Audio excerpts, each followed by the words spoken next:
কত সৌভাগ্য আমাদের ইসলামের মতো একটা ধর্ম পেয়েছি। ভাগ্য আমাদের কত ভালো, ইমামুল আম্বিয়া নবী রাহমাতুল লিল আলামিনের মতো একজন নবী পেয়েছি। নসিব আমাদের কত খুশনসিব, কিতাবুল কিতাব কোরআনুল কারীমের মতো কিতাব পেয়েছি।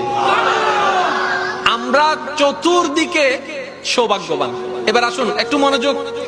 কিছুদিন আগে আমরা শুনেছি, দেখেছি মিডিয়ার মাধ্যমে, সুইডেনের মতো একটি জায়গায় অনুমতি সাপেক্ষে ইসলাম ধর্মের ধর্মীয় গ্রন্থ কোরআনকে পোড়ানো হয়েছে। এটা নিয়ে অনেক প্রতিবাদ হলো। রিসেন্টলি নিউজ আসলো, ওই সুইডেন সরকার ওই বিষয়কে সমাধান করার জন্য মুসলমানের পক্ষ থেকে একজন মুসলমানকে অনুমতি দিলেন। ওরা আপনাদের ধর্মীয় গ্রন্থ কোরআনকে আগুন দিয়ে পুড়িয়েছে, এটাই আপনাদের ক্ষোভ, এটাই আপনাদের দুঃখ, এটাই আপনাদের জ্বালা।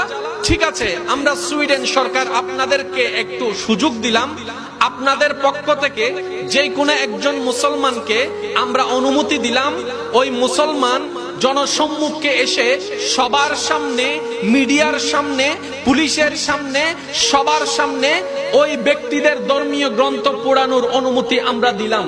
মুসলমানদের ধর্মীয় গ্রন্থ কোরআনকে তারা পুড়িয়েছে, সুতরাং তোমরা মুসলমানের পক্ষ থেকে তাদের ধর্মীয় গ্রন্থ, তাদের ধর্মীয় কিতাবকে তোমরা পোড়াও, আমরা তোমাদেরকে সেভ করব, আমরা তোমাদেরকে সিকিউরিটি দিব, কেউ তোমাদের উপর আঘাত করতে পারবে না।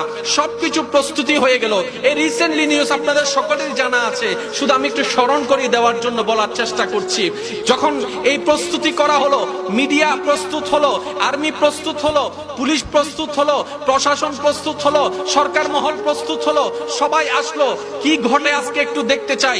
এবার সেই মুসলমান প্রতিনিধি ওনাদের সবার সামনে গেল। সবার মনের ধারণা, যেহেতু কোরআনকে তারা জ্বালিয়েছে, আজকে হয়তো এই মুসলমান রাগবশত তাদের সব কিতাবকে জ্বালিয়ে ফেলবে, এটাই হয়তো দেখার মিলবে। সব মিডিয়া প্রস্তুত, কিন্তু সেই মুসলমান নবীর উম্মত, রাহমাতুল লিল আলামিন নবীর উম্মত এমন দৃশ্য দেখিয়েছে, বিশ্ববাসী অবাক হয়েছে। দৃশ্যটা কি ছিল? ওনাকে পোড়ার অনুমতি দিল, আগুনের ব্যবস্থা করে দিল, কিতাবের ব্যবস্থা করে দিল।